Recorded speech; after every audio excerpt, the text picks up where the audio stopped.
Denise, welcome to the podcast. Thank you so much for having me. It's a thrill to have you here. It's so interesting because we met through Clubhouse. We've spent a lot of time talking both in this bizarre app called Clubhouse and, off Clubhouse on the phone and stuff. But we met in this weird world that kind of took off during COVID, social audio. Let me ask you this. When you talk to people in your life, Yeah. that are not on the app, hmm do you attempt to explain, like, I know these people from Clubhouse, or what do they do? Or when they see you like talking into your phone, or when they hear you say, please mute, please mute. I mean, do you find yourself in real life saying to people, could you mute for a second? We just. I do not. I do not. I am very clear on the difference between, the clubhouse world and real life. I think it's the opposite of trying to bring real life application and rules and mores into the clubhouse sphere. That's probably goes the other direction. So yeah, I mean, Clubhouse, for those of you who don't know, it's you can Google it if you're listening or watching right now, but it's a bizarre. Social audio is kind of an interesting thing that I think had it not been for the pandemic, probably wouldn't have taken off the way it did. And a lot of people got off the app after the pandemic, but so many people were so confined and going so stir crazy that they were looking for all manner of ways to connect. You had the sort of Zoom happy hours and Clubhouse was sort of that out of that context, right, where people were pretty not and often pretty mental. I mean, a lot of us were struggling. My friends that are therapists are saying that they were just overworked and exhausted because so many people were. How was the pandemic for you? Because you were writing during the pandemic, right? I was. But I think that for me, Clubhouse, um, I hear people say that a lot, that the pandemic turbocharged, like Clubhouse wouldn't have worked without the pandemic. And I'm not sure I agree. I probably think of it more like Clubhouse failed because um it was difficult to monetize the human connection, right? It's difficult to maintain something that just is purely about people connecting and people, if we can't monetize it, it doesn't survive, it doesn't thrive, it doesn't grow and mature in our culture. So I kind of see Clubhouse as a indicator, as a canary in the coal mine, that our desperation to tie everything to profit and productivity means that things that could be really beneficial for us don't necessarily thrive and succeed. I think that Clubhouse was fantastic as a tool for communication. And I think that it was just, you know, also revelatory about the sheer difficulty of maintaining relationship across difference. It just is really, really, really hard. So it's been a fantastic experience for me. It's been a little lab of seeing how people connect, what people expect from each other, how one group of people is desperate for rules and another group of people is like, let's do whatever, let's laissez-faire. Like, I think it was like the perfect little microcosm of the difficulty of complex human relationship. And without a real profit motive, I think it's hard to maintain that because it's hard. It's hard work. You've written this book, Indivisible, How to Forge Our Differences into a Stronger Future. It's a great book and well written. Something struck me from the beginning of the book, and I'm going to jump around a little bit, but something that I found arresting, which you say on XII, right? It's the intro, page 12 of the intro, and you're talking about your passion for this word indivisible, which it's a great title word, right? It's strong. It's evocative. It's not a sort of it's a powerful word. It conjures powerful images for many of us who grew up saying the Pledge of Allegiance, right? One nation, indivisible, liberty, justice for a lot of us, it was part of our morning routine, right? Maybe years. half awake, right? If you were bussed all over the place. I was not. I walked to school every day, but uphill both ways. I mean, it was amazing. No, In but the snow. in the snow, right? I did walk in the snow once in a while. The thing was, we never got snow days because I lived in right outside of Philadelphia in a very small town where there was no busing, so you couldn't, like, it didn't really matter. Rarely did we ever get a snow day, so I was envious sometimes of people that got them. But you say that it's a line that you don't spend a lot of time packing, but I found really interesting. Mhm. You say, as a child of divorce, I wanted an indivisible family. That I read that sentence multiple times, and I wondered why I found it so arresting. And I remember there was a book that came out in the 80s by Alan Bloom called The Closing of the American Mind. He was kind of a cranky University of Chicago type, like classics or something. And he remarked on teaching students that were the first generation of sort of mass divorce, where it was a widespread phenomenon.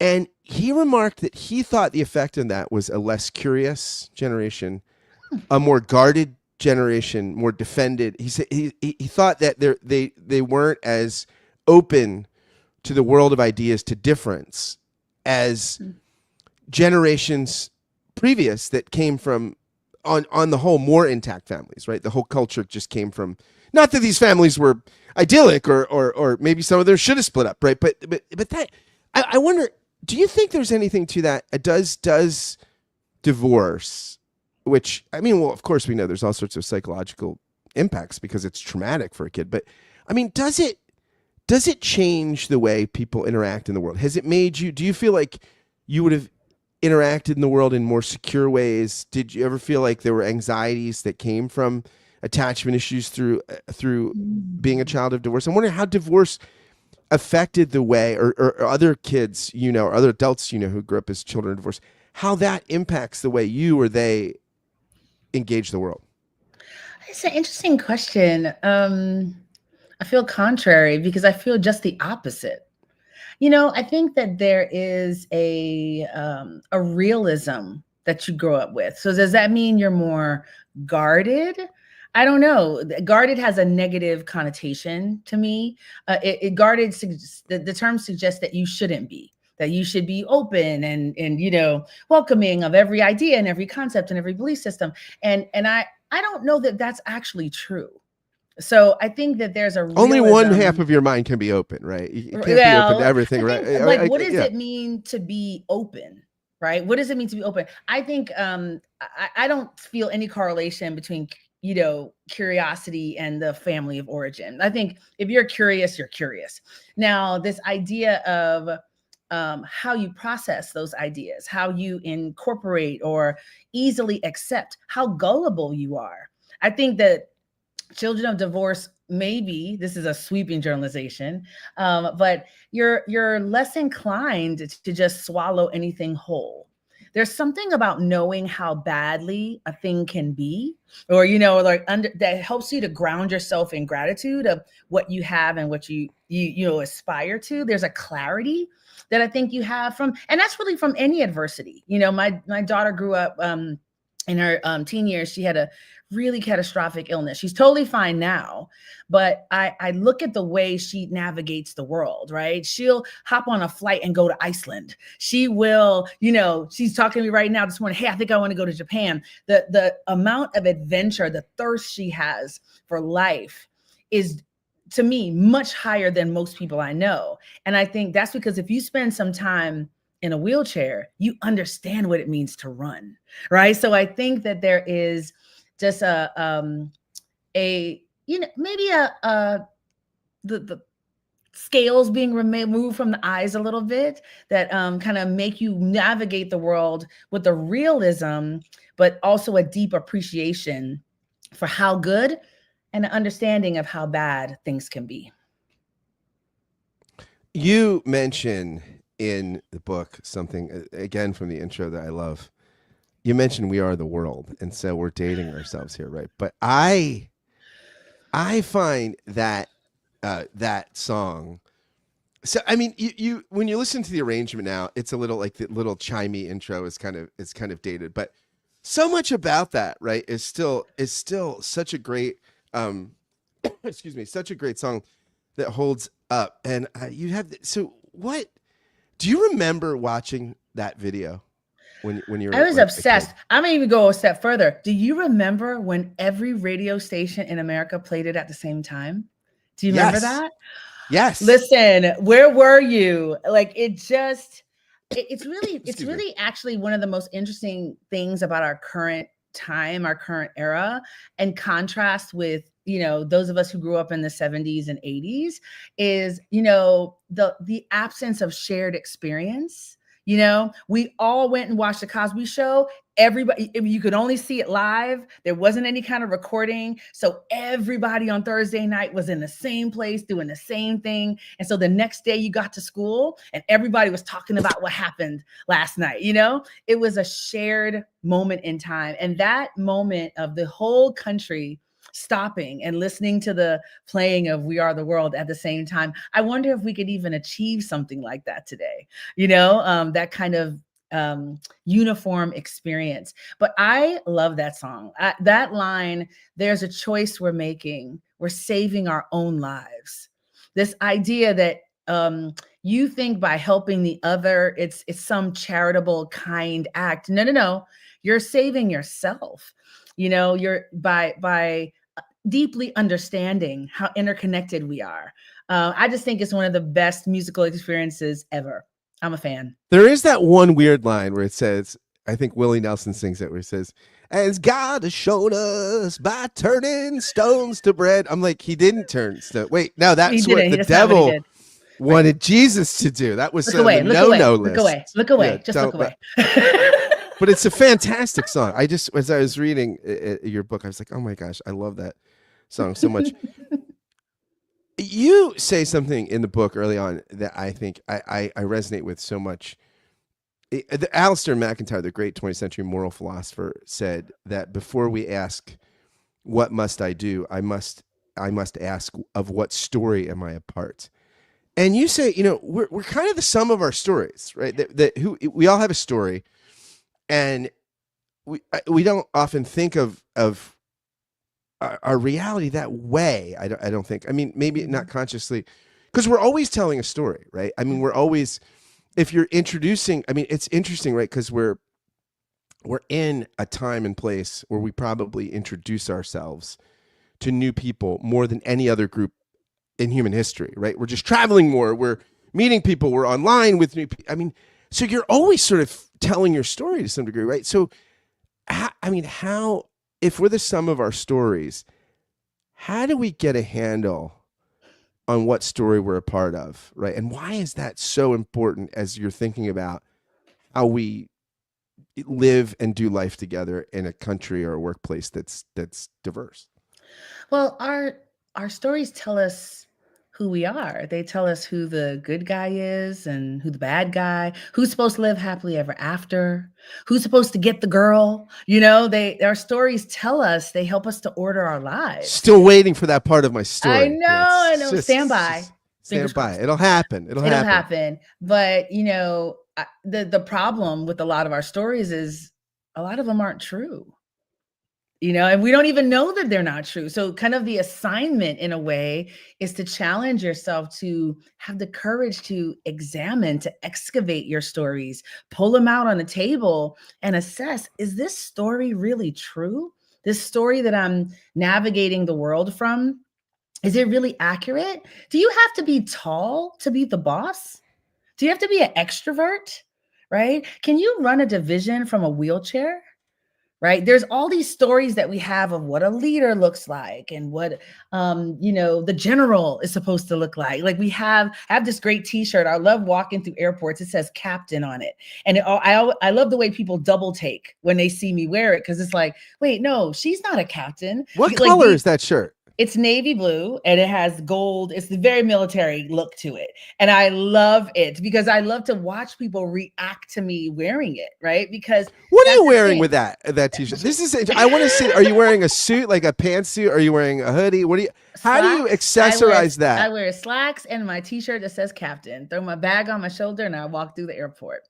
And I wish I had a camera. Do people salute you? What happens? No, they just kind of, you just see everybody go, because that's not what they expect, right? And that's the challenge that we all have, is to kind of take these stories that we have been, quite frankly, shoveled They've been, put in an IV, into our bodies. We didn't choose these stories. We were given these stories, right? And I'll give you a good example. Rapunzel. Let's talk about Rapunzel. Inappropriately long hair, stuck in a tower, right? No doors. So she helps the witch. She lowers her hair to help the witch get in and out of the tower. She lowers her hair to help the prince get in and out of the tower. I was in my 40s before it ever occurred to me, girl, it was your own hair. You could get yourself out of the tower with your own hair, So it's like, as I coached executive women throughout the years, I've been really struck by how much we have these stories in our heads of somebody's going to come along and save us. Somebody's going to come along and notice us. Sleeping Beauty, Cinderella, like the list goes on and on and on and on of stories that tell us to wait for something else, for somebody else to save us. So think of the power of excavating those stories from your psyche, like identifying them and really challenging them for veracity, right? And once you have the courage to examine them and really pick them apart, then you can say, how is this driving my choices? Do I really think I can only get employees from these 5 schools? What makes me think that? Where'd I get the idea that I can only have, this set of experiences? I can only go these places. I can only trust these kinds of people. I can only, there's all of these expectations that come from what we've seen watching television our whole lives and movies, from the books that we read. I was talking to someone in the Middle East the other day, and she pointed something out to me I never had noticed, that mathematical equations that were grounded in the Middle East, we call them the functional name, the quadratic formula. But if they were founded or grounded in another culture, we call them Pythagorean theorem, Boyle's law. We name them with a person's name. And I was like, that is so interesting. So consequently, the average person does not know the impact that Arabic culture has had on math. If you stop 1,000 Americans, they wouldn't have any idea about that, right? And I think that's important. And it doesn't mean, and this is really, really important, it doesn't mean that you're a bad person if you have the wrong stories or untrue stories. It just means that that's a function of life, that we are raised and we are grown and we are developed with a certain set of messages. And as adults, our job is to examine them, test them, have the courage. My mama used to say, taste it first and make sure it's true. Touch and taste it and make sure it's true. And if you're operating from incorrect assumptions, you're going to make incorrect decisions. And so who wouldn't want to get rid of broken stories? Well, the answer to that question is a lot of people. We love our stories.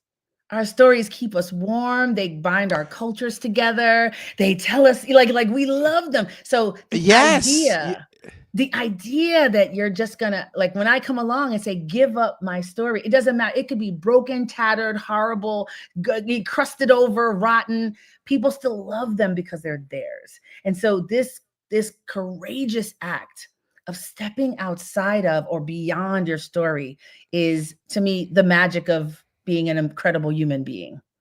Yeah, editorial decisions are so important, right? And they're always made. I often think of, I've talked to several rabbi friends, some of which from Clubhouse actually, about this figure of Joseph, who is the longest narrative cycle in Genesis. And yet he's basically written out of the Hebrew Bible, right? I mean, this figure that's so big is not mentioned really elsewhere outside of Exodus, where it says, then came a Pharaoh that knew not just. I'm like, what editorial team got together and just basically said this? And I've had some discussions about, Northern Kingdom, Southern Kingdom politics, and somehow, and the Southern Kingdom, Leah, Judah. I mean, there's the dominant, but these narratives, are so interesting. And one of the ones you point out in your book is George Washington's teeth, right? And you said you're talking to the CEO, and you're you say, hey, look, the dude didn't have wooden teeth, and this guy, who I'm assuming is a white guy. I mean, I'm gonna bet Yeah, it's a guy. I'm sure it's a white guy. Says, no, no, you're wrong, wrong. And you say, look, I got receipts. Okay. Now, why is that important? Tell me why. I mean, because we could say, look, I mean, the wooden teeth, come on, cherry tree, never told a lie, all this. What's the big deal about the wooden teeth? Why is that something, a hill you were willing to kind of die on with this guy? Yeah. Well, and it's really interesting because I'm not the one willing to die on the hill. He was the one willing to die on the hill. Like something isn't true. Good point. Yeah. Why won't you just accept that it isn't true? Why do we feel so deeply emotional about something, even when we are confronted with new information that we have not been previously exposed to? Why won't we just accept that, okay, I had that wrong and move on? But that's not what he did. He actually called for me to be fired, right? Because I was spreading propaganda and this isn't true. And I'm like, and it's not only that the story of George Washington's teeth being made of wood, right? For your listeners, what they actually were made of were two different groups of materials. One was ivory, the teeth of elephant. They were made from tusks, rhinoceros and elephant tusks. And the other was human teeth pulled from slaves, right? Extracted human teeth is what his dentures were made of. And so this gentleman was so upset. He was so angered by how dare you say that about George Washington? That's not true. But then I provide the receipts and he's like, oh, well, it's true, but we shouldn't tell that story. And that's the piece that really intrigued me. Why should and even as slaveholders went, slavery's of course abhorrent, but as slaveholders went, not the most charitable of slaveholders. Oh, okay? My Lord. I mean, there were other slaveholders that were more generous and charitable than Washington. And you pull the teeth from living people to make dentures for your own mouth. Like that's abhorrent, no matter who you are, no matter what you are. And again, there's this idea that we have to defend this story. And I don't ever look at people that way. I think people have a mixture of good and bad. And I want the truth. I don't need you to be perfect. You were a transformational leader. Amazing. But you were also a horrible human being in this space doing this to these people, right? And both can be true. But I think it is it's really difficult for people to hold truths together. Two things can be true at once, right? Two things can be true at the same time. Yeah. A perfect example of this is the gun control issue. I have coming from New York City, growing up with gun violence being such a scourge, I have a very strong opinion about guns and gun laws and gun private, like all of it, right? And when I got to college, I met a friend, my first friend that lived in Montana. And she was an hour and a half away from any law enforcement, anybody. So they had wild animals around them. Like having a gun meant something totally different to her than it meant to me, right? So I don't have to give up my story to accept her story. Can we figure out a way that both of our stories can coexist and can both be true? And isn't it more likely that you will devise a better policy if you in fact can hold both stories as you're making decisions and as you're processing? But very often what people do is they try to silence the bad part of the story. They try to minimize it or dismiss it. And then imagine the irony of explaining to somebody, this person should be your hero. This person that pulled teeth out of people that look like me to make their dentures should be my hero. Like it's kind of a bizarre thing that we do, right? And it's like, I have a deep commitment to the truth, even when that truth is uncomfortable. And I think that is the sign of true maturity, true leadership, and true human capacity, because everybody has some good and some bad, even me, even you, right? Like we all have some stuff that we wouldn't want splashed on the front page of the paper. But like, I take that as good news, because that means that I can still be powerfully impactful in the course of my life. I can still do amazing things. So this desperation that we have to, ban books and to hide stories, throughout the siege of the Roman Empire, the first thing they would do when they got to a city was burn all the libraries. Because if you could stop the story, right? If you could stop the story, you could really have dominance over a land. And so this desperation to purge or to put into corners stories that are true, I think it's so damaging to a society. But nevertheless, here we are. Nietzsche says something. Nietzsche is my favorite philosopher. Nietzsche says, truths are illusions of which one has forgotten that they are illusions. And that, I mean, that's so provocative. And like much of what Nietzsche says, it's extreme, it's edgy, he's kind of a front, he's a provocateur. But a lot of, at least a lot of things that we say are truths, right, are just illusions that we've all agreed they're illusions, right? And then we're agreed upon, and then George Washington's teeth are this, and everybody, but I mean, in some sense, I love what you said though about the mixed nature of things, right? I mean, Martin Luther revolutionizes religious life and European history with this insight that starts the Reformation. Simo justus et peccator, we're at the same time all sinners and saints, as opposed to medieval Catholicism where you were either all the time a sinner or a saint, right? You're in a state of grave sin. Okay, you're out of a state of grace. You've got to go through the sacramental system. And for people that were, religiously, not scholars, which nobody had religious education, right? You're always worried. Am I in? Am I out? Am I in? Am I out? Am I in? Am I out? And so Luther finally, as a tortured soul, I mean, the guy was in his confessional all the time because he was just, the guy was so uptight, and finally had release in the sense of, he said, oh, it's both.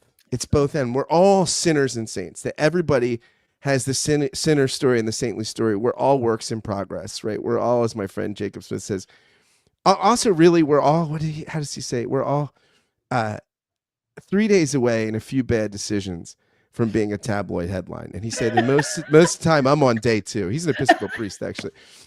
Right. But that's all of us, right? But none of us want to admit that, right? Yeah. Because the second someone admits that, it's like, let's share our vulnerability. All right, this is how my marriage is falling apart. I'm strung out. I'm drinking too much. Oh my gosh, I don't know if I want to stay with my husband. Okay. Oh, well, I remember famously, right, when Barack Obama, when he was in the 2008 election, and they asked, what's a weakness? What's your biggest weakness? And he says, well, I'm a mess organizationally. My staff jokes like, if I can't, don't even let a piece of paper in his hands unless it's 2 seconds before he needs it, or it'll be gone. He can't.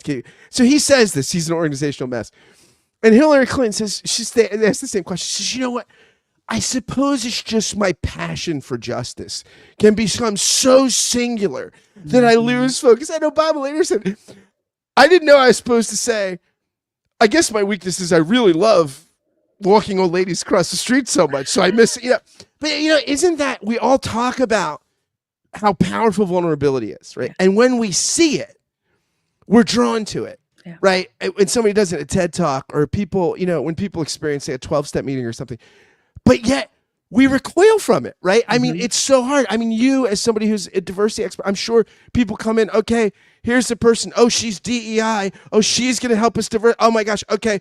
Everybody's tense. And no one probably wants to say some of the stuff, like you say, this great story in the book where this one guy is like pissed off because they're going to diversify the board. And he's like, look, I was the last seat and I'll lose my seat.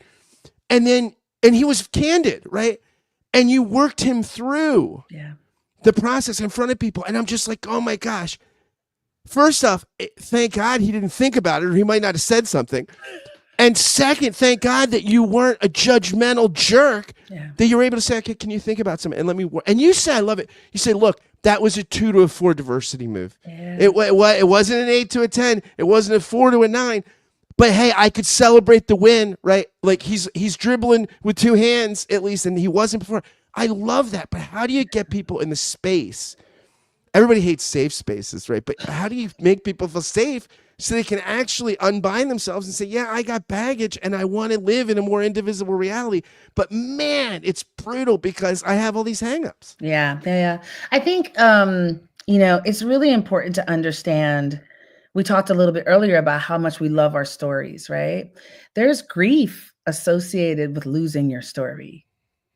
And that's a strange thing to say out loud. People do not want to hear sympathy with people who are sad about the loss of their story, right? There is a point in our history where if you had a high school diploma, you're a guy, you could walk in and you could buy a house, you could get married, have kids, you could take a Disney trip every year. Like My that was dad, there's my dad, my dad, a white guy, no college yeah. education. I mean, adopted, but it was my adopted father.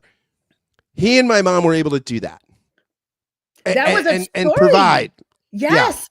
And the loss of that story, you better believe there's real grief about that. It doesn't matter if, wow, we're increasing opportunities for other people. We're giving women more chances to blah, blah, blah. Like that sounds really great. But I believe that you have to have some, if you're going to do this work effectively, you're going to have some mechanism for just sitting with people as they experience loss. I wish that people could look at these opportunities and the growth of diversity and inclusion as expansive, as unlimited. But what they actually look at it, they look at it like pie. There's 8 slices, and if I got 7, but if I give you one of my slices, now I only have 6, and that's still Zero lost. It sum doesn't game. matter. Right. It's very zero sum game. And so I can say, don't look at it that way. But the truth is, that's how a lot of people look at it. And so what I try to do is give space for the grief. Like we have a funeral for that broken story. In a sense, that's literally what I'm doing mentally, is giving people space to move away. And this can be really tough in the middle of the process, because there are people who will say, you're too kind, you're coddling them, you're babying them. And it's like, no, because at the end of this, we are still going to end up where we're going to end up. But what I try to do is give them participation in the journey and ownership, and acknowledge that they feel like they are giving something up. They are processing this through a lens of loss. And so what I think my job is, and why I wrote the book, is to say, listen, there's a more aspirational goal, right? The goal is not one group on top of the other, which is how we think of everything. My goal is to be indivisible, like that bundle of sticks that you can do everything you can and you can't break it if because it's so strong, because it works together. The best example of being indivisible for me is the human body, right? The lungs and the brain don't argue. Which one of us is important? Like that would just be a ridiculous conversation, right? The strongest muscle group in your body is your legs, and they can take you anywhere that you want to go. But you are going absolutely nowhere without the tiny, tiny little structures in your ear that govern your balance. It's all important. It's not about size. It's not about placement. It's not about any. It's just You heard it all of here. it. Denise said on the podcast, size does not matter. I did. I think it's very important that we get to Direct get quote. that out there. Yeah. So you say something also about stories. You say all of our stories are broken and they're all incomplete, right? So just assume that like there's stuff. And what's interesting, I think a lot of time, this is why I guess there's such value in a really good therapist, right? In that you can, some of us are just not even aware in the way the stories are broken. Or some of us, and you have countless examples of people that don't want to perpetuate a legacy of institutional racism. They don't want to. If you ask them, hey, this morning, do you want to get up and really keep some women back today? Right? They're not going to be like, yeah, this sounds fantastic. I just want to. Some do. I mean, some people do, right? But more, the wider, the broader example is people that they probably have some decent intentions, but they're caught up in stories that are broken and incomplete. How do you get towards wholeness and a wider completeness or a fuller story? Yeah, I think that the intent, what is your goal, right? What is the goal that you have? My goal is to be as open as I can possibly be to the incorporation of new information. That's how I think. First of all, let's pull it all out of all of, race, gender, the religions, let's pull it all that stuff away. Am I a person of integrity? Do I seek out new information? And when I get that information, do I have the capacity, the intention, the willingness, and the kind of ability to incorporate that new information into the decisions and the choices that I make every day? That's really the big question. So if it doesn't matter, maybe my whole life, my family, everybody has told me Asian people can't drive. Am I ready to get into the car and look at Jim driving and say, oh my gosh, he drives amazingly? Like, how ridiculous was it that I thought that my whole life? I need to stop saying that. Like it really is just I'll tell you who can drive. Who can drive? Our mutual friend Jane Rosenzweig. I saw this woman parallel park at Chestnut Street in Philadelphia. Impressive. I thought, this is a woman, but she's a woman, but she's from New York, which it's stereotypical, but she was, I mean, the courage. Her husband and I were a little like, we were like, you're going to, right. She banged it out. She didn't have to adjust. Very amazing. Amazing, right? Amazing like these people. Mythologies, because if you don't unpack these mythologies, they hold other people back. Somebody is positioned to be an incredible, leader in your company, and you don't even give them a chance because they didn't go to X school, or they didn't come from this background, or even when we think, we were talking the other day about the GRE and MAT, SATs, and all of these standardized tests, and so much challenge. And when you're taking a test, is it exposure that you're testing? Is it familiarity that you're testing? Or is it intelligence? And how do you know, right? Because tests throughout the years have been structured in such a way that they may be asking you vocabulary words you've never been exposed to. But is the fact that you've never been exposed to this vocabulary word, does that mean you're not as smart as somebody who has, right? So it's like, are you willing to challenge those assumptions and to be like ravenously curious, but again, it doesn't matter if you're exposed to the truth if you're not willing to act on that truth, incorporate that truth. Are you willing to change what you are doing based on that truth? And the truth of the matter is, there's a lot of behaviors that people just don't want to give up because they're more comfortable for them. They're safer for them. It is easier if I'm looking for a student to bring into my internship program. I want to find somebody that was just like me when I was his age. You know what I mean? Like, that's what I want. And that's a natural thing. I listened to Jon Stewart talking. He was talking with Chris Christie on his show about diversity and about affirmative action and DEI policies. And he just said, look, hiring, there's just, he's like, I've done a lot of hiring, right? As a guy in production in the Daily Show and things. He said, the inertia is so powerful. He said, when Letterman got on the scene, he was the hot comedic late night guy. He was the younger man's late night, innovative, edgy.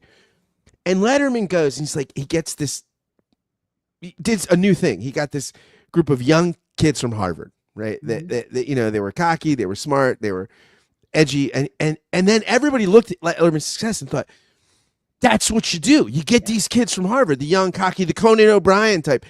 And so Stewart says, and you look around, and that's just what the writing rooms look like, right? It just, and nobody sat and thought, all right, this is going to look like the New York City chapter of the Harvard Alumni Club. You didn't have to. Yeah. It's on autopilot, right? Yeah. It just happens. It tends to perpetuate right? And that's just, and the reality is, if you want, I guess this is what you spend so much of your time doing.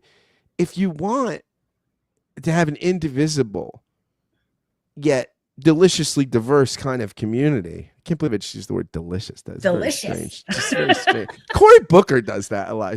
It's a delicious. I'm like, I feel like he wants to eat me sometimes when he uses that word so much. It's scrumptious and all this.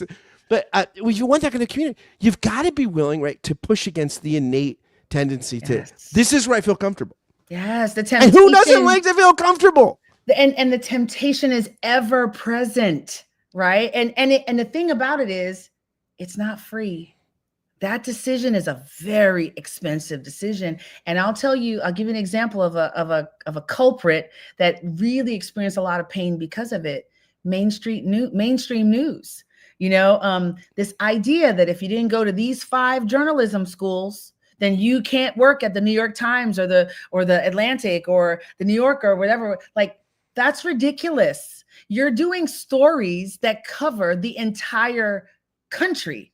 But if you look in your newsrooms and nobody was from the South and nobody grew up poor and nobody, like, of course there's going to come a time that your influence is going to erode over time because you're not telling the best stories in the best way, no matter how many awards you give yourself.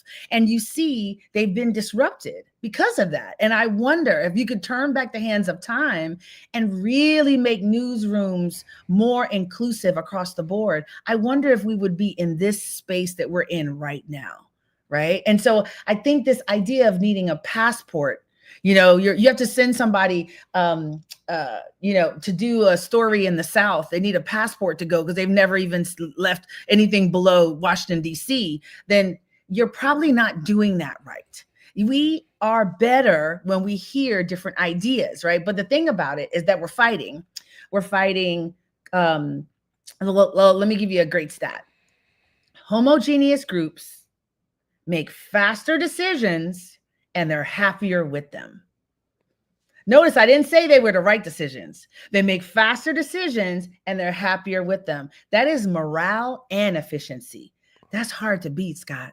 That's hard to beat. So when you come along and say, no, we want the best decisions. We want decisions that push out and are innovative and are creative. And like, you've got to give up a little bit of efficiency and you got to give up a little bit of morale. And nobody wants to hear that.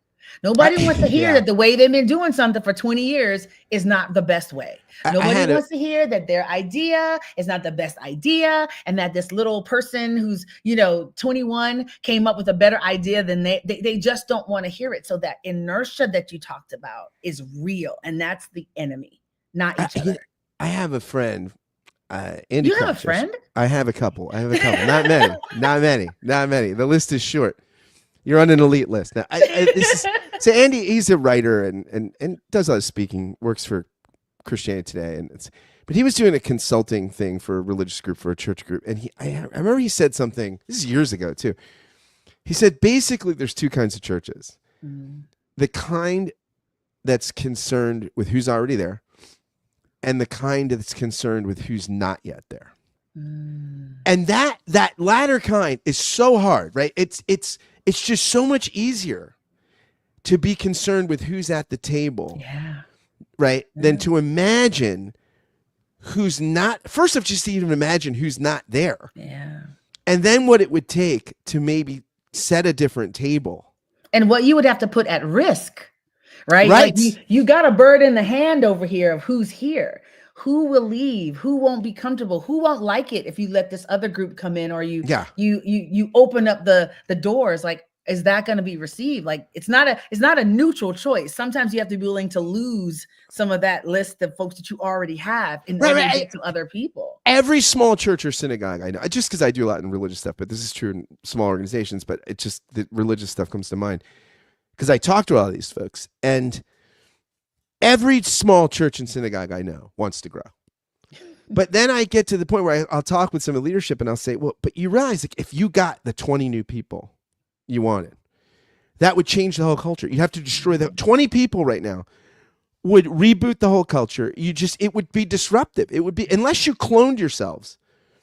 If you got 20 new people, even if they're in your demo, that's going to disrupt the whole thing. And are you willing for this thing to die? Right. And I remember Lewis Smedes, this great Christian therapist, of blessed memory now, but he said, I've been married 7 times to the same woman. He said our first marriage was newlyweds, right? And then we were children, parents of young children. Then we were this, and then we were empty nesters. Then we were retirees. And he said each time a marriage had to die, so that one could be reborn and resurrected out of the. So you had to grieve the old. Hey, like, we're not. Wow, it was pretty fun when we didn't have kids, but we wouldn't trade the kids, for the freedom we had. It's a trade, but and he said, most relationships break down because they can't together grieve the thing that was lost and then embrace the new future, because it's both and. You got to do both. And you talk a lot in the book about space to grieve. Yeah. How do you do that in a corporate context? Because I don't imagine like a corporate boardroom or a corporate retreat as a safe place to grieve. How do you invite that? I think, well, a big part of my business is closed door sessions because of that. It's very hard to be a leader. It's hard to, everybody expects the leader to know everything and to have everything figured out, right? And it's very hard. Just because you know how to sell sprockets doesn't mean you have a handle on this stuff. I remember I did a session, a prep session for a CEO. He was getting ready to talk to his whole organization about the murder of George Floyd, and we were doing a run through. And somebody asked the question in the run through, like it was a mock town hall. What was the thing about this whole incident that struck you the most personally? And the answer he gave was that nobody was trying to help, that everybody was just filming with their phone. And I cleared the room. I said, "Hey, can y'all give me a minute?" I made everybody leave the room, and I sat with him and I said, "That's not true." And I pulled up for him all the footage, all of the other footage of people screaming and begging the cops to let them intervene, and the cops pulled guns on them. And I mean, you should have seen his face. He was absolutely mortified because he had no idea, right? Because he had been getting his information from only one source, only one place. And you don't do that any place else in your life as a leader, right? Like you have to push yourself to be open.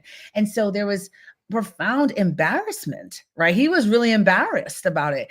And why I always share this story, I love sharing the stories, because we have to let people make a mistake and we have to let them get up. We cannot cultivate embarrassment and humiliation. I've never had someone humiliated to my position. That's just not what I've ever seen. So I think creating space for people to say, "Oh my gosh, I was wrong about that. I didn't know. I'm sorry. I didn't understand that."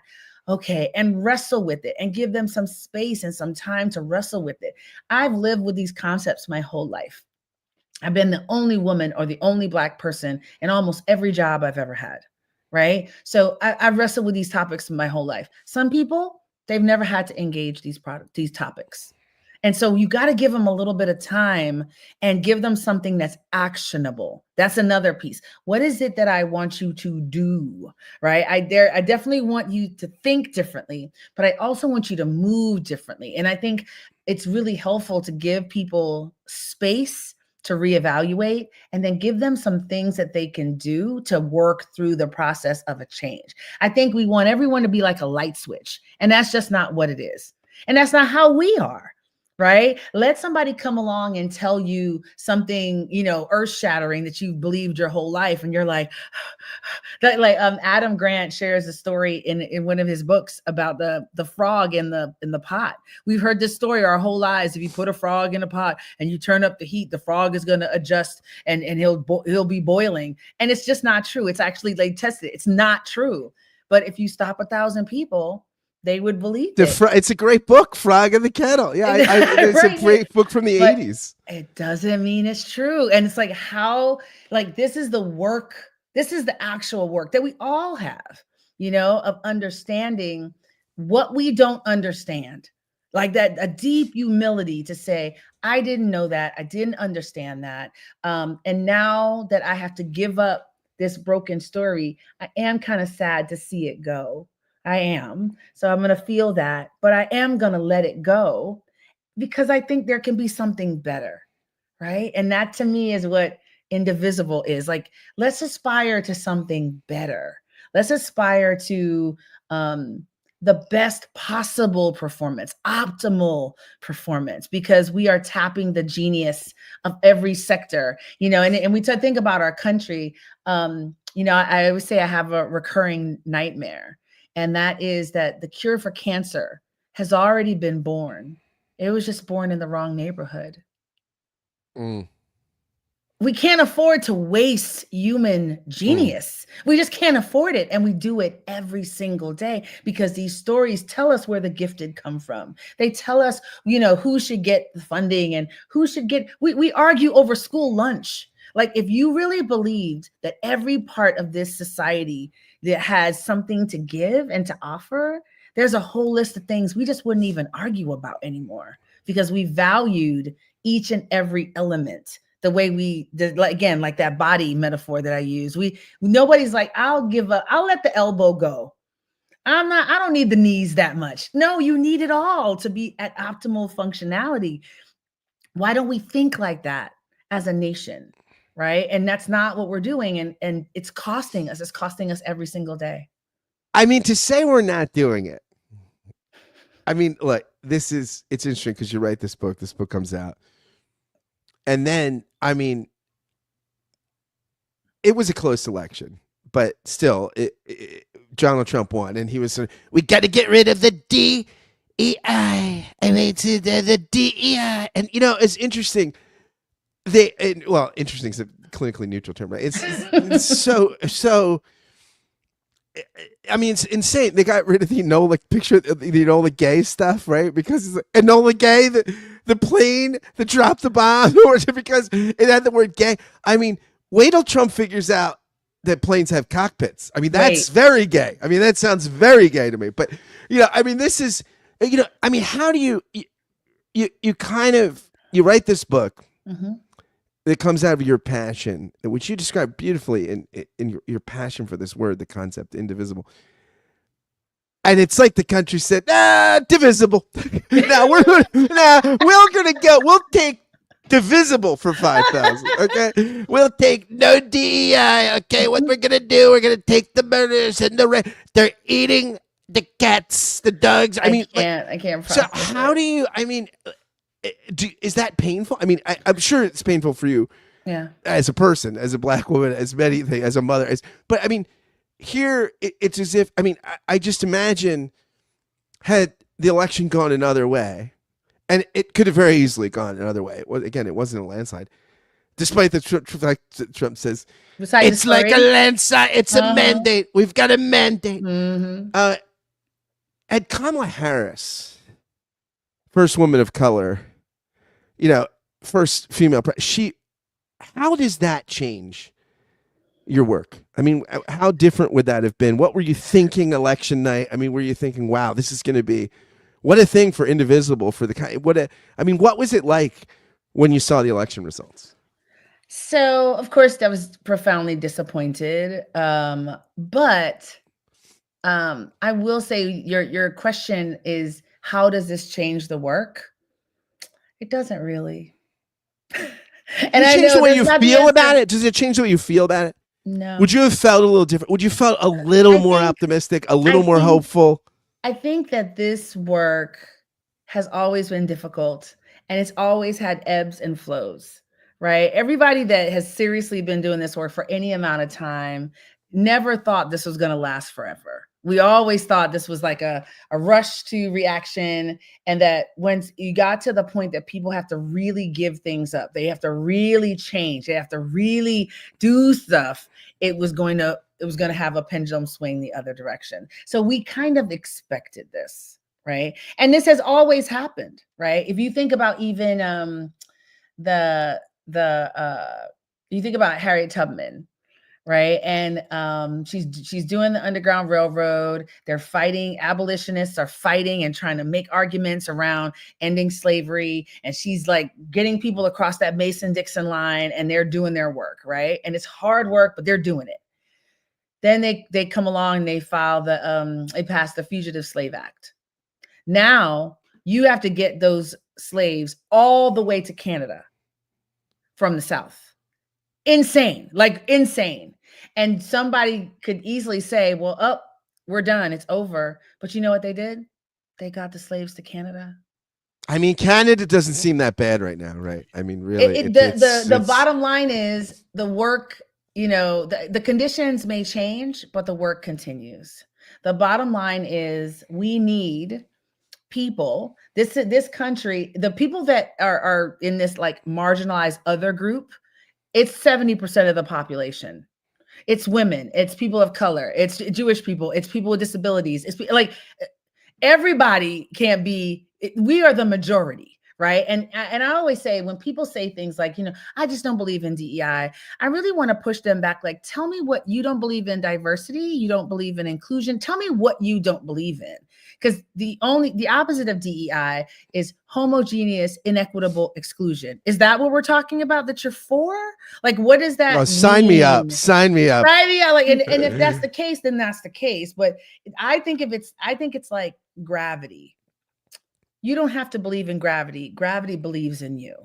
So this country is going to become more and more diverse as time goes by. Women are getting more educated, not less educated. Like these trends are happening. And so it's a question of, do we do it together or do we do it in conflict? And my preference is that we do it together, is that we grow together, that we compete together, that we find ways to harness the gifts of everyone to be the most competitive country we can be. And so we have a leader right now that doesn't feel like that. Okay. Like that's literally, like, it's taken me a while to kind of get to this space, but the idea that under any leader, you're going to have a group of people who are resistant to any kind of difference. That's under any leader. And yes, the laws that they're passing are draconian. They are, they're also they're collapsing on themselves. You know, this whole idea that DEI hires are underprepared or less qualified. And I don't know, but were there any DEI hires in the Signal chat? I don't think there were. If Hegseth had been a Black woman, oh my God, with his resume, no way, every Republican would have said that's a DEI hire, right? Absolutely. I mean, the guy, but when it's the Fox News white guy, yeah, it's an outside the box choice. Yeah, they fight for they brought a lawsuit against affirmative action at Harvard. When is the lawsuit about legacy admissions? Did I miss that? Because why are all these people getting opportunities because they're not qualified to attend the school? So why aren't you went after this little percentage? Isn't this part of the challenge, right? I think that there's a couple moves when you talk about diversity and inclusion that I think get made.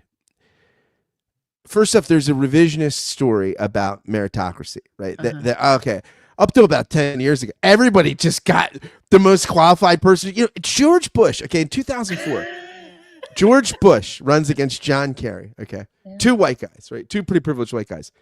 They both went to the same college, Yale. They were both part of the same secret society, the Skull and Bones Society, and they both had 2.0 grade point averages.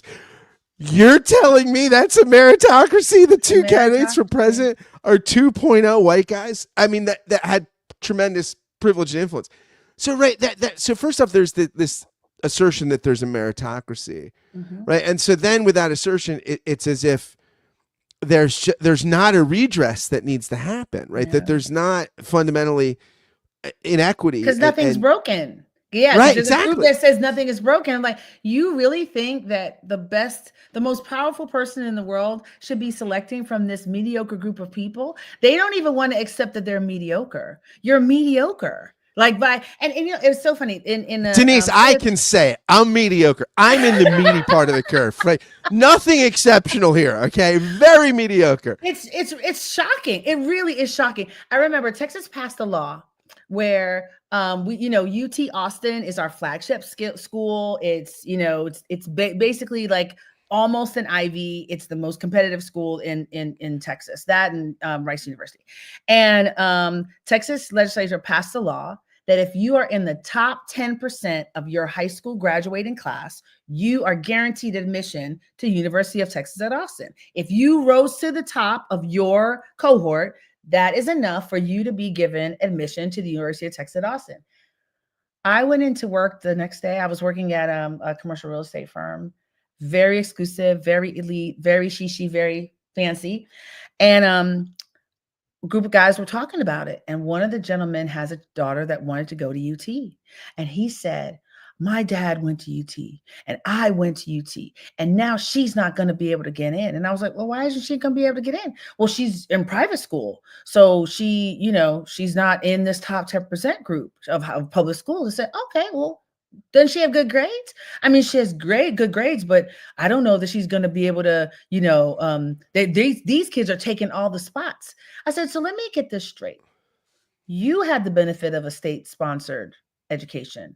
Your father had the benefit of a state subsidized education, his father. And so you feel like this child has gotten the best nutrition, the best safety, the best tutors, the best extracurriculars, all of that, and she's still mediocre. But you think she should get a spot over somebody that fought back crime, drugs, low quality of life, like all of the variables that they had to overcome to become top of their class. You really think your child should get it because she's gotten everything else? He was so angry. I thought he was going to punch me. Literally, it's the most angry I've ever been in proximity to a man. I literally thought he was going to punch me. He was so angry because I was right.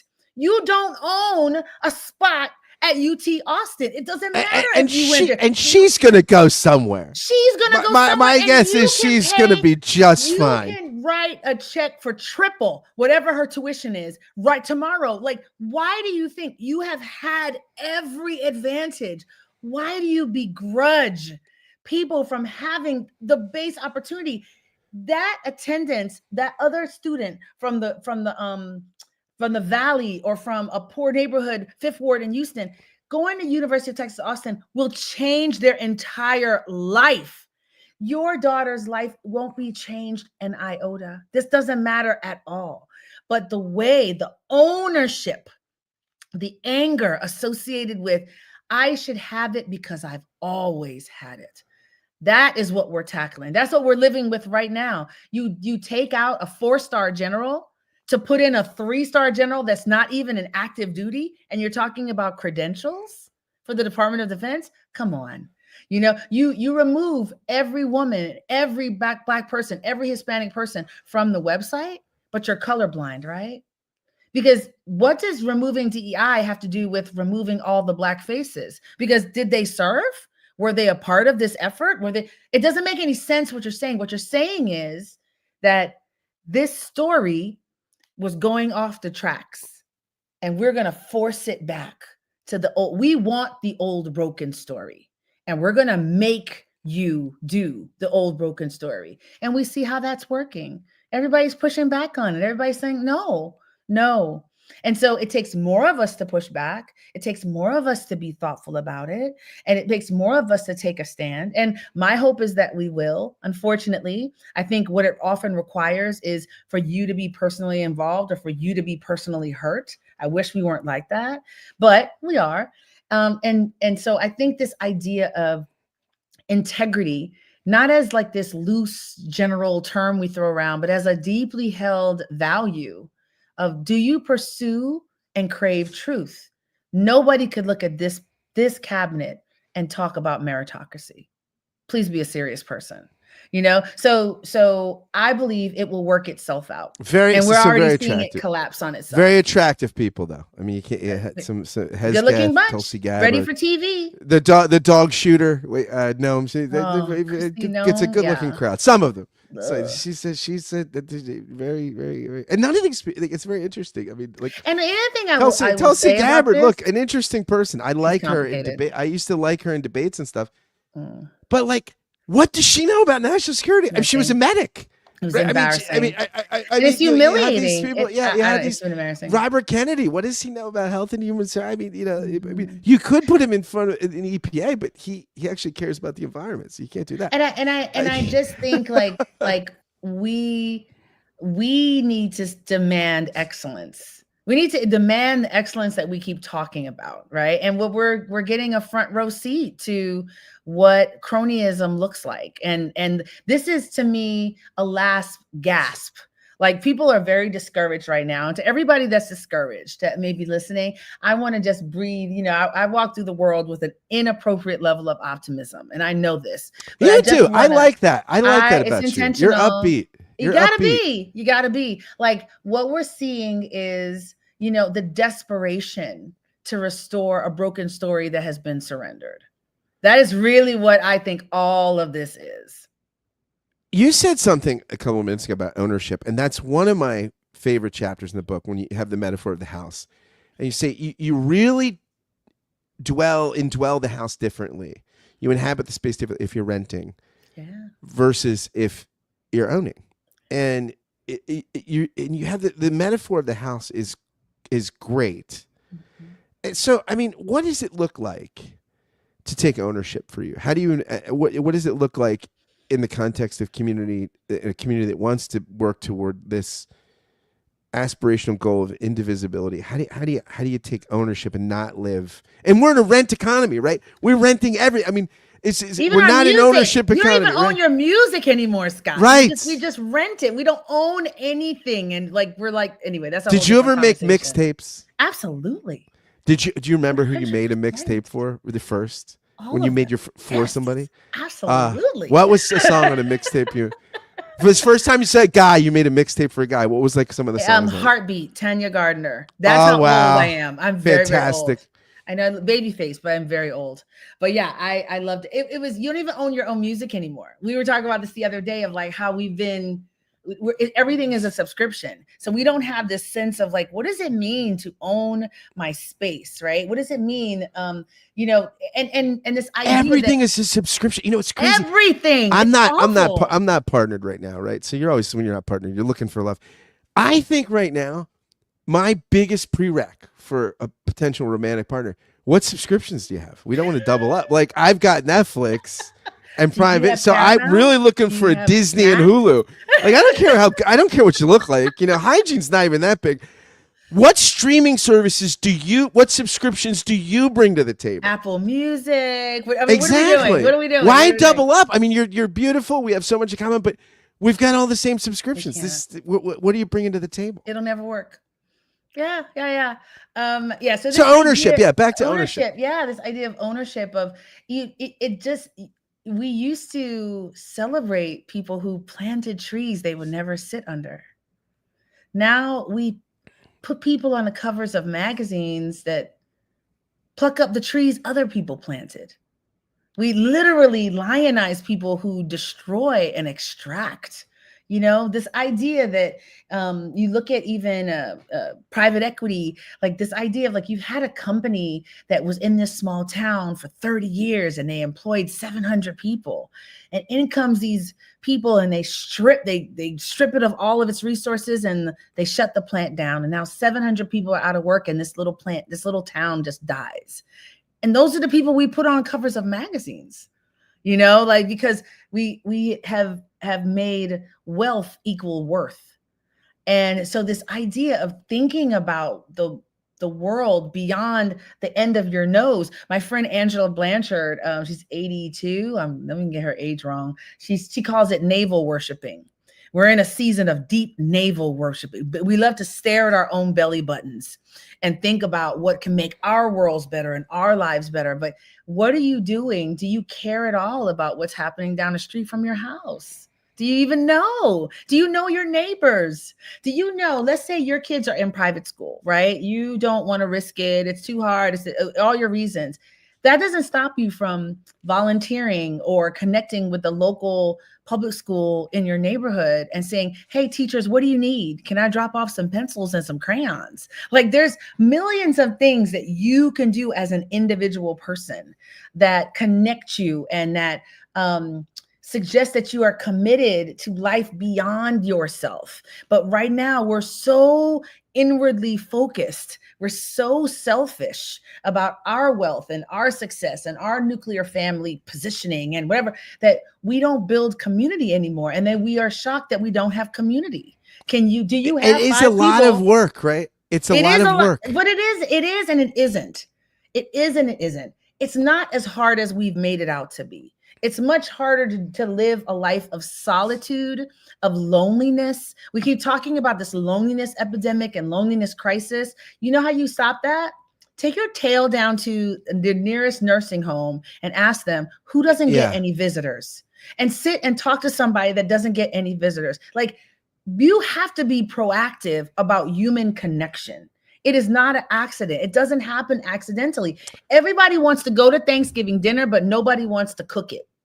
And that's the season that we've hit. I am feeling convicted right now because it's interesting because I am the biggest extrovert on the planet. So I have zero social anxiety, right? No social. So I talk to strangers all the time. But it's interesting when the place I worship right now, I was around the corner from my house. I don't talk to anybody. I talk to like 3 or 4 people. I could, right? Mhm. And I probably could offer some things to the community. Yeah. Uh, and I don't. And And I why find not? my Why do you think you're this is not? because I'm lazy, and I think because my kindness to strangers costs me nothing. Like I'm very Mhm. go out of the way to help a stranger, to talk to a stranger, make a stranger feel welcome. But when I'm I'm feeling convicted. I need to. Good. Good. Here's the test. Here's a this is test. You it, ready? Denise. You ready for the Conviction. test? This is the test for all your listeners. Can you put 2 people from each generation in your living room in a month? Do I, you know that's a 2 good question. That's people great. from That's great. every single generation? And if you don't, you have work to do. You have work to do. My daughter and I That's do an fantastic. intergenerational game night.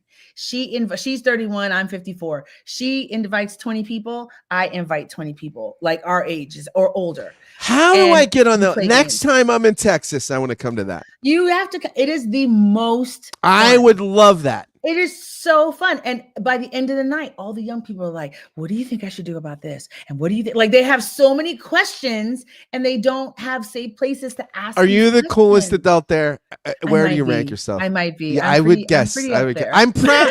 I'm glad that you didn't do false modesty there. I'm glad. I'm Look, I'm pretty up not there. saying there's probably things you're bad at. There's probably, but I imagine anybody that wears the captain shirt in the airport. Yeah, you say something in the book. Back to ownership, though. Before I get there, I Yeah. just want to. You say, if we're thinking of the culture of the country like a house, it's interesting because you're not. I think there's some people in the cultural landscape that would want to say the house is so screwed up. It's got to Mhm. be bulldozed, and you Torn need a new high down. rise, Tear or you it need it torn down. down.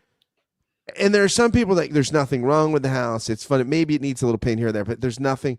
And what you're saying is like this is an old house, and we don't want to build a new house, but it needs renovation. There are old homes that you have to update. You have to pull out heating. You have to put in new HVAC And it's stuff. not, You have to it's put in. neutral. It's not good. It's not bad. It just is. Every generation has to update the kitchen, has to update the bathrooms. Like that's just what it is. And so this idea, this language around tear it all down, burn it all down. I don't subscribe to that. To me, we have an inheritance But and that we burn it are the down. stewards. That's popular right now on the It right, is. a little more on the right than on the left. But I mean, look, the popular stuff, the Bernie Sanders, there is a burn it all down on the left too. I mean, that's not a small course of people Yeah. across the political spectrum that are saying. But you're kind of saying no, burn it all down is not the move. And it's lazy. And this goes back to the very first question you asked me. As a child of divorce, I know what burn it all down looks like. People who talk about burn it all down may not have lived through burn it all down, right? And so this idea that you assume that if you burn it all down, you'd be the one to recreate it. I don't assume that. I think that there's a stewardship element here that we have received an inheritance. We are heirs to an asset, and we inherit both the liabilities and the assets, right? You don't just inherit the house and you don't have to keep paying a mortgage, right? Like you inherit the debts of that asset, and that's where we are. And we have some debts. We have some things that we've done or mishandled, or that we need to course correct, and that's okay. Like I guess this, like I don't subscribe to this idea that it's so hopeless and it's so complicated. No, that's not the problem. The problem is that it's like we're in this big stadium, right? Everybody comes in a stadium, they cheer for the game, and they drop all their trash at their feet and they leave. You go into the stadium and it looks like chaos. It's like mayhem. You like the place is trashed. But what if everybody picks up the trash at their feet? It's an entirely different experience. So the problem we're having right now is everybody's waiting for somebody else to come do the cleanup. And the truth is, if everybody does their part, if everybody does something, this whole thing runs a whole lot better. And so this idea of tear it all down, to me, is the laziest of all of the options, because it doesn't require us to figure out how to work together. And I will concede, it is incredibly difficult to figure out how to work together. It's hard out here in these streets right now. But the bottom line is we have to do it to move forward. It is our generation's turn to write the next chapter of this book. And from where I'm sitting, I'm not going to throw up my hands and be like, oh, well, we just can't figure it out. I believe in the incredible giftedness that humanity has to bring to bear. I think we are phenomenal. And I think where we fall apart is where we give up and where we become hopeless. I think the two biggest scourges on our country right now are hopelessness and helplessness. And it is almost inexcusable. I come from a lineage of people who, in the midst of slavery, were not allowed to read, were not allowed to get married. So they went and got a broom, put it on the floor, and jumped over a broom to say they were married. Like, they figured out joy in the most difficult, challenging, terrible conditions. I believe that we can do it with our Lululemon and our Apple Music. I think we can figure it out. And so there's this heart that we have to honor each other and to care about what happens beyond ourselves that has to be cultivated if we're going to turn this thing around. So I am not in the burn it all Do down. they make Lululemon for men? They do. Because I work out. Maybe that's what I need. Maybe I doubt it. That would be the I don't game think that's changer. the missing link. It's not the missing. So yeah, I mean, you talk a lot about perseverance, determination. I mean, grit. I mean, there's a lot of grit in your writing.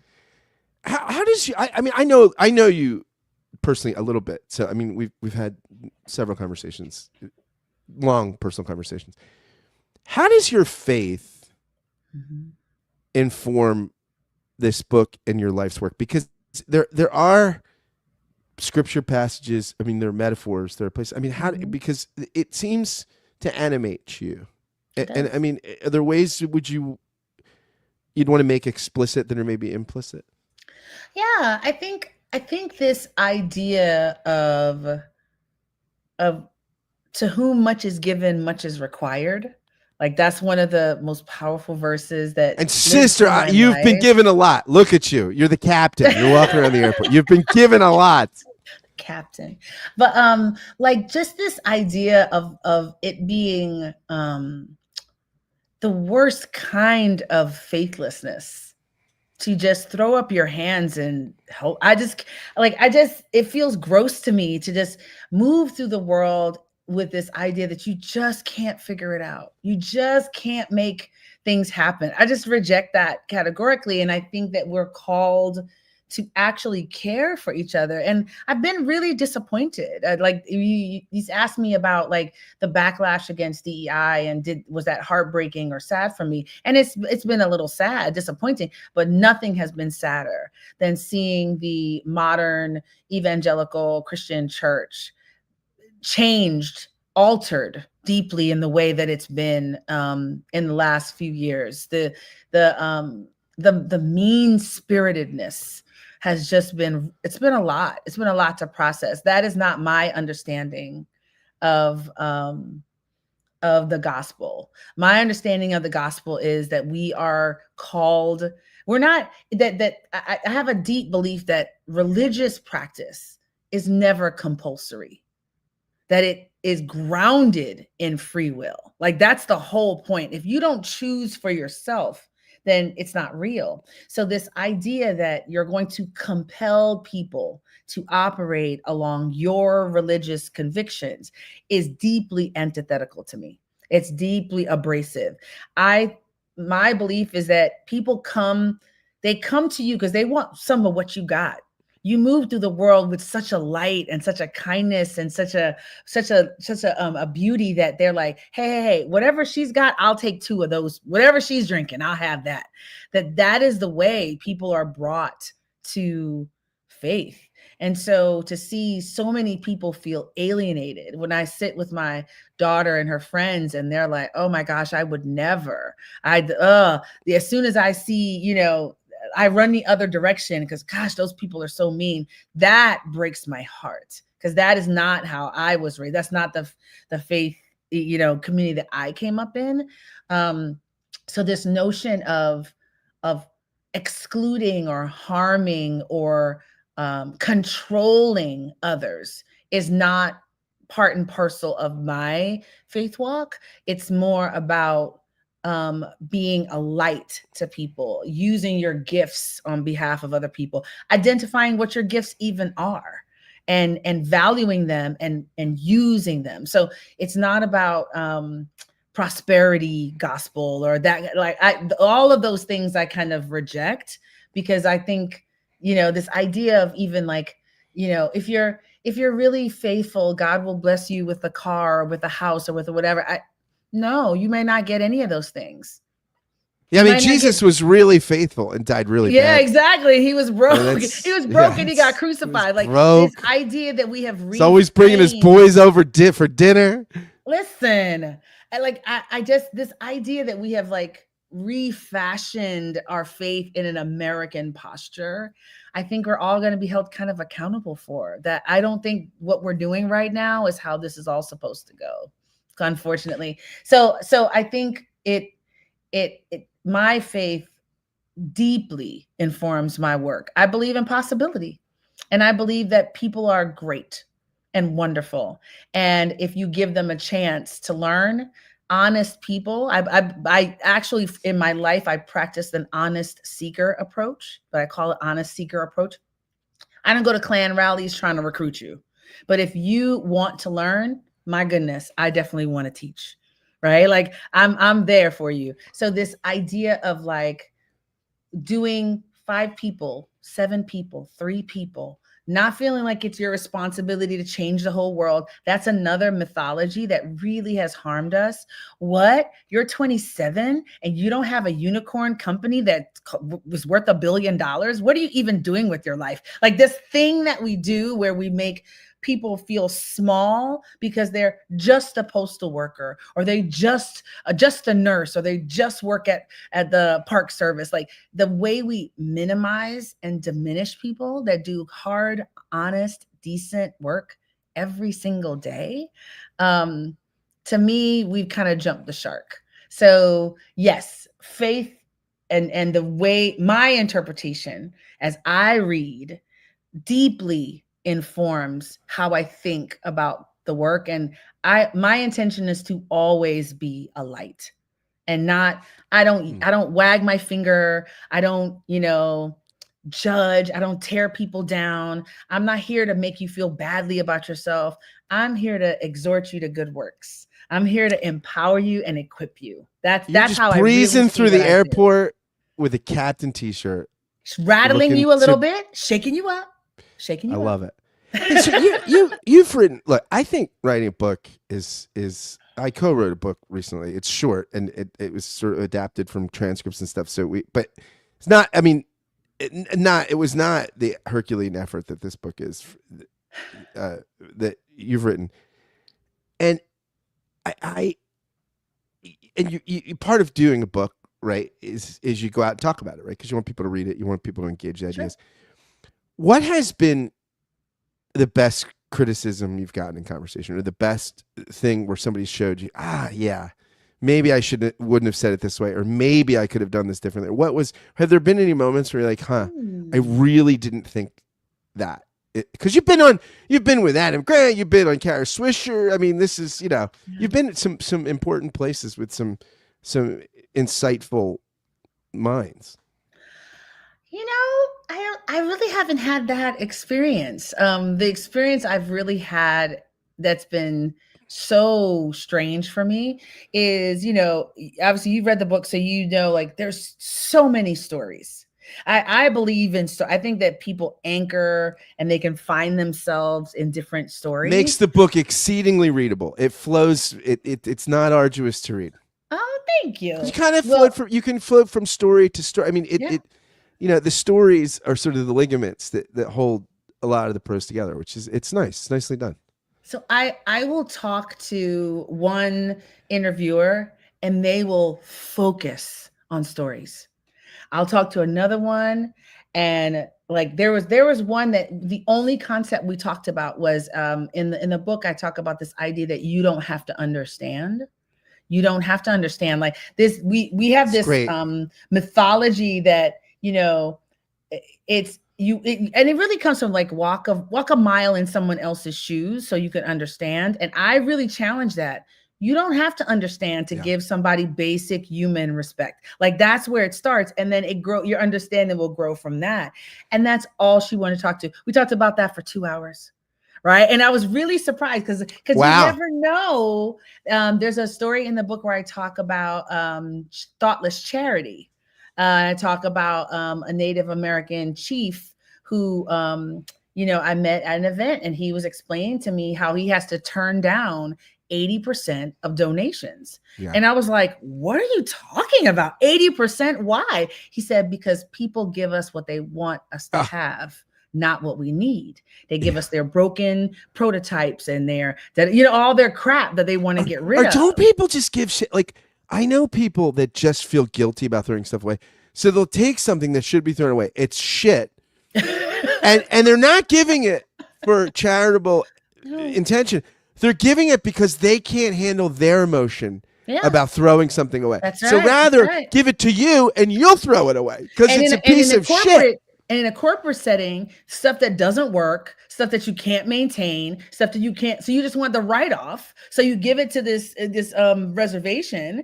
And, he said, I have to turn that stuff down because eventually those things break. And he said this beautiful quote to me: I refuse to let my children walk through a graveyard of broken promises.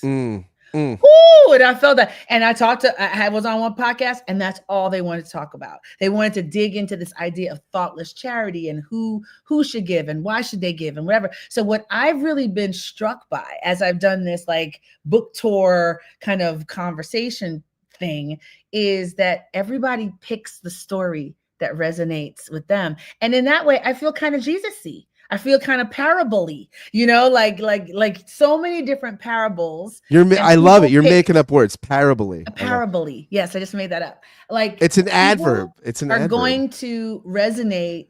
That's why there's so many stories. This story over here may not do anything for you, but this one over here will change your life.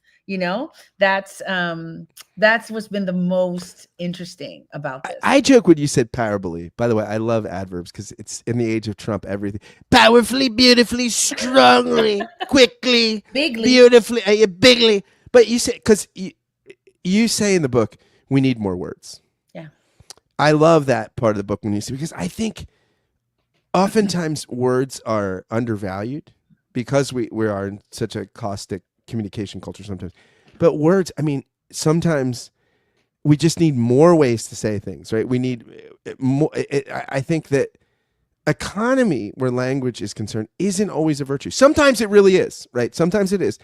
But expansive, I mean, sometimes description, what I love about description as opposed to prescription, right? Mm-hmm. I can describe something you and I can both describe the same painting, and they're not mutually exclusive. If it's prescriptive, my theory's got to be right, or yours has to be wrong, or yours is right. But we can describe, and we need all the words, all the ideas we can, right? And this is part of what's been such a joy in reading your book and talking with you about it, because you string together words in a really lovely way, and you're a lovely conversationalist. Oh, thank you, my friend. I'm so grateful to be with you, and I'm always honored that anybody listens to anything I have to say. It's amazing to me. You're easy to listen to. Thanks for coming on the show. I so appreciate the invitation. Anytime.